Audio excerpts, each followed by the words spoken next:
Il y a une réelle inquiétude des consommateurs qui explique pour partie le choix de l'eau en bouteille. Alors d'ailleurs, pour certains d'entre eux, il n'y a pas le choix, parce que dans les régions où les normes de potabilité sont dépassées, comme en Bretagne, et là ça concerne toute une région, on ne peut pas boire l'eau du robinet parce qu'elle dépasse certaines normes qui ne permettent pas de la considérer comme potable.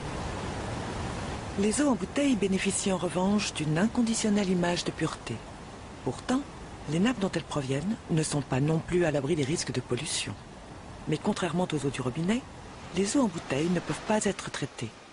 C'est pourquoi en cas de contamination, les embouteilleurs n'ont pas d'autre choix que de fermer un forage. Que ce soit de source ou minérale, les deux peuvent être sujets à éventuellement des pollutions. Pour se prémunir de cela, il faut d'une part prélever l'eau en grande profondeur. C'est-à-dire ne pas prélever l'eau en surface, mais prélever l'eau en grande profondeur, c'est-à-dire il faut aller dans certains cas à des profondeurs de plusieurs centaines de mètres. Ça, c'est le premier point. Il faut bien évidemment faire des analyses très poussées pour ne pas dénaturer la nappe, pour ne pas prélever plus que peut vous fournir, de telle façon de ne pas encourager certaines pollutions à venir dans la nappe. Malgré ces réglementations, et bien que les couches profondes soient moins exposées, les nappes souterraines sont menacées.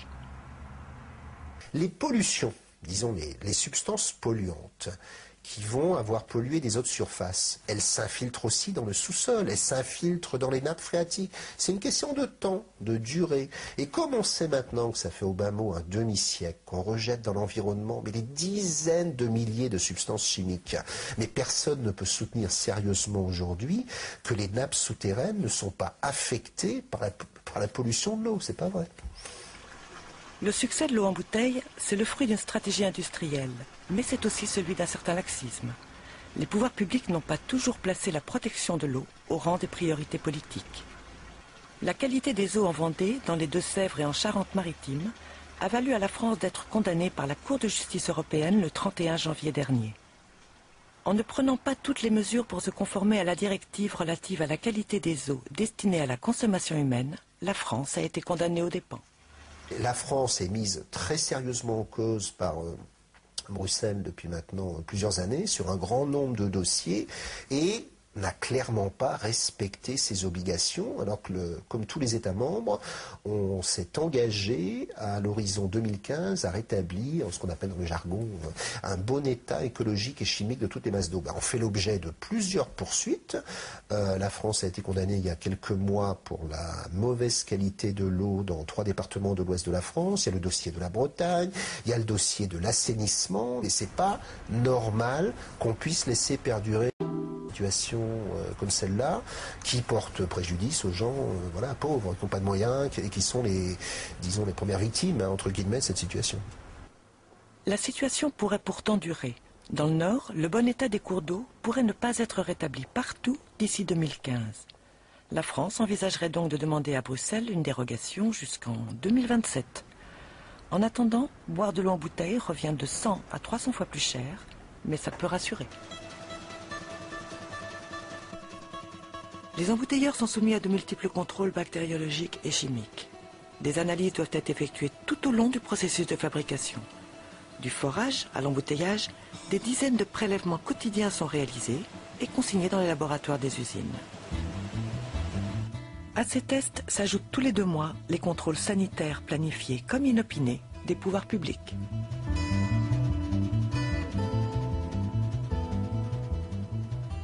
Le suivi des eaux embouteillées, qu'elles soient de source minérale ou autre, ce sont plusieurs centaines d'analyses par jour pour un gisement. C'est-à-dire que, en principe, non seulement il y a le nombre d'analyses, mais il y a le nombre de produits qui sont surveillés. On surveille le maximum de produits à travers ces analyses.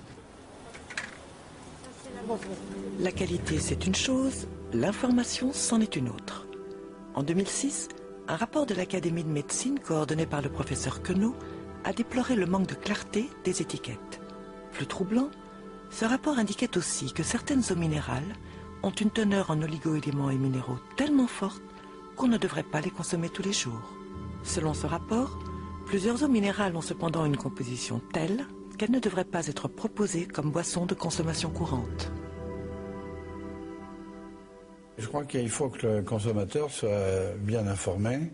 Et il ne l'est pas toujours, soit parce que certaines des caractéristiques de l'eau minérale sont difficilement lisibles, et difficilement lisibles, ça commence par des difficultés optiques. Moi, je le dis souvent, faites l'expérience, vous achetez une bouteille d'eau minérale, ou bien vous allez au restaurant, et essayez de lire la composition. Je suis d'accord que certaines compositions sont davantage lisibles que d'autres.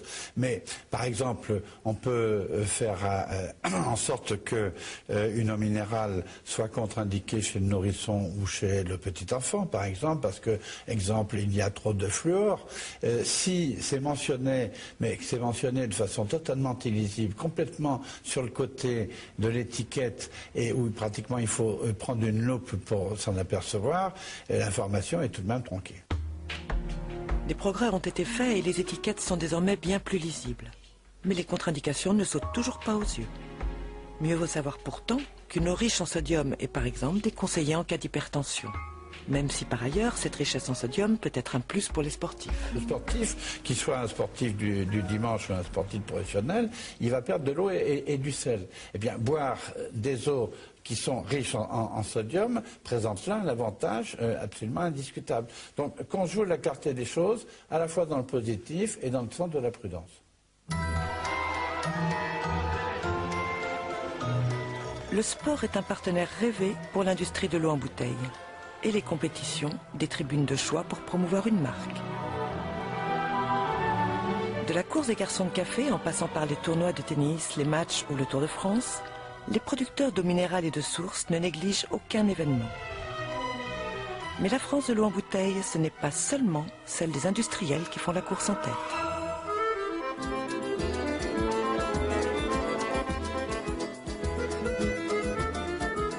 À des lieux de la logique des multinationales, au cœur de l'Ardèche, près de Vals-les-Bains, subsiste l'une des dernières petites exploitations familiales.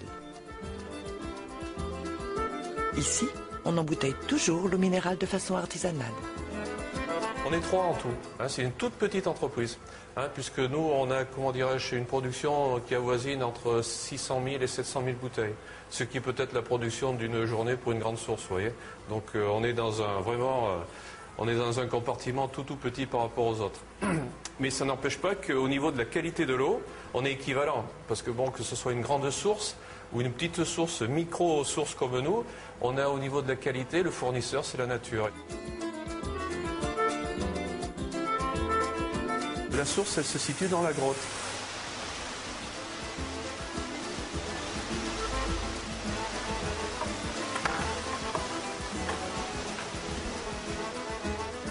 C'est ici, si vous voulez, où vous avez donc le bac qui est hermétique. Et ça, c'est mon père qui l'a construit. La grotte existait avant? La grotte existait, mais il n'y avait que la grotte. Et donc, vous aviez ce qu'on appelle l'émergence qui sortait à même le sol. L'eau qui sortait par la pression du gaz, du CO2. Donc, cet élément hermétique donc, a été fait pour récupérer donc l'eau et puis conserver son gaz. Parce qu'on comme on récupère le gaz, pour lui le remettre après, donc, il y a eu cette petite construction qui a été obligatoire. Voilà, c'est tout simple, il n'y a aucune machine. On a des sources de partout, là. On est au pied du volcan des Acs. Et là, donc, dans cette petite grotte, ça n'a jamais été exploité, mais il y avait une source d'eau douce qui s'appelait l'Asper.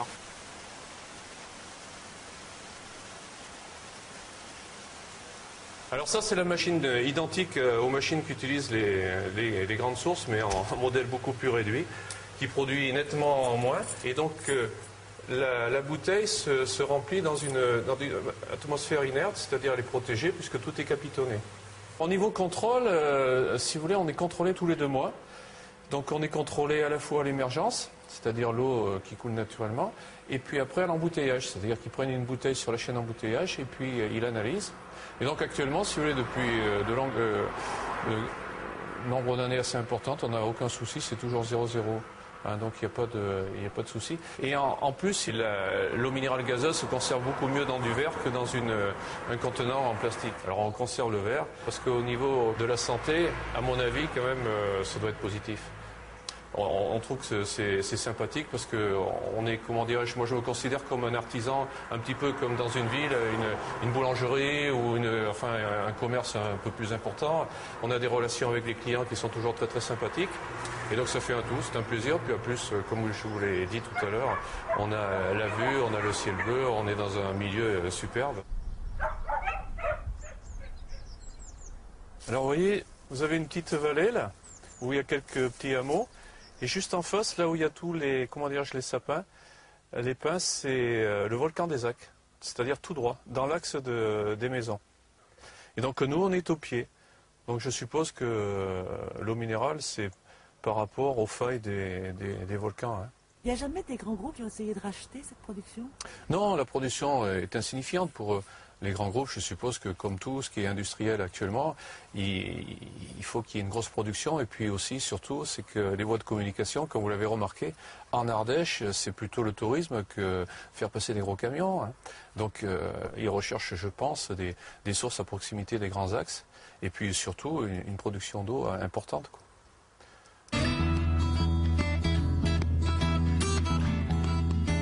La proximité de routes et de voies ferrées, c'est un effet crucial.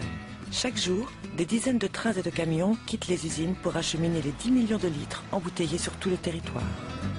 Entre la source et la table, il s'écoule en moyenne une semaine. Parcours moyen d'une bouteille, 300 km pour les eaux minérales qui sont expédiées dans toute la France, une centaine de kilomètres en revanche pour les eaux de source distribuées le plus souvent en région. Leurs frais de transport étant moins élevés, les eaux de source sont vendues jusqu'à 3 fois moins cher que les eaux minérales. Un facteur non négligeable de leur succès en ces temps d'augmentation constante des prix. Les prix de l'eau en bouteille, évidemment, ont connu une forte croissance des prix. C'est la hausse du coût des transports qui est un facteur assez significatif. L'autre facteur important, c'est évidemment l'évolution du prix des plastiques, puisque n'oublions pas que pour transporter cette eau, il faut bien la mettre dans un contenant, et que le coût de contenant aujourd'hui est une forme de plastique et qui a évidemment beaucoup augmenté avec les prix du pétrole. Donc on a globalement des prix qui devraient continuer à augmenter. On a eu des hausses de prix sur le marché français de 3 à 4% encore l'année dernière, et on devrait continuer en tout cas à avoir des tendances à des hausses de prix, même si l'environnement concurrentiel de ces dernières années, notamment sur le marché français, bride certainement les groupes dans les hausses de prix qu'ils aimeraient passer. La concurrence des prix, c'est ce qui a fait le succès des eaux de source. Elles ont ravi 43% du marché. Contrairement aux eaux minérales, elles ne sont pas tenues d'avoir des propriétés médicales, mais elles ne peuvent pas non plus être traitées. Surnommé le château d'eau de la France, l'Auvergne est un petit paradis pour les embouteilleurs. Il y pleut généreusement. Précipitations, volcans et lacs alimentent copieusement les nappes souterraines. Les sources abondent et les usines se multiplient. C'est ici qu'Édouard Leclerc a fait son entrée dans la production d'eau conditionnée il y a 3 ans. Tout comme Intermarché, Leclerc impose donc la grande distribution dans l'industrie de l'eau en bouteille. Le créneau sur lequel il se positionne, c'est le prix. De quoi agacer certains minéraliers qui voient d'un mauvais œil l'arrivée de ces nouveaux concurrents sur le marché. À chacun son métier. Je ne sais pas si c'est l'enseigne, c'est le fait d'être Leclerc, d'être un peu troublion peut-être dans ce petit cercle assez réduit des acteurs de ce métier. Oui, c'est vrai qu'il y a eu quelques petites conversations, quelques échanges qui ont tenté de nous convaincre qu'on n'avait rien à faire dans ce métier-là. Nous avons des gros concurrents face à nous, mais on est guerriers, on est combattants. Il va falloir l'être pour détrôner le groupe Neptune qui produit chaque année 3 milliards de bouteilles sous la marque Cristalline. Vendre à bas prix et en grande quantité, c'est depuis toujours la stratégie de ce groupe. Et si Leclerc n'a qu'une source, Cristalline en exploite déjà 18 en France sous le même nom. C'est aujourd'hui la plus vendue de toutes les eaux en bouteille. Le consommateur aujourd'hui semble moins prêt que par le passé, en tout cas, à payer son eau à des prix exorbitants. Et c'est vrai que Cristalline, avec un outil logistique bien rodé, rentre tout à fait dans la stratégie des groupes de grande distribution d'offrir de l'eau de qualité mais à un prix raisonnable. Et puis finalement, l'autre point important aussi, si on regarde vraiment la concurrence sur ce marché, c'est que l'eau du robinet aujourd'hui est devenue beaucoup plus qualitative et se veut en tout cas un vrai concurrent, en tout cas pour ces eaux plates tout simplement. Et donc aujourd'hui, on a un marché qui est beaucoup plus complexe que par le passé.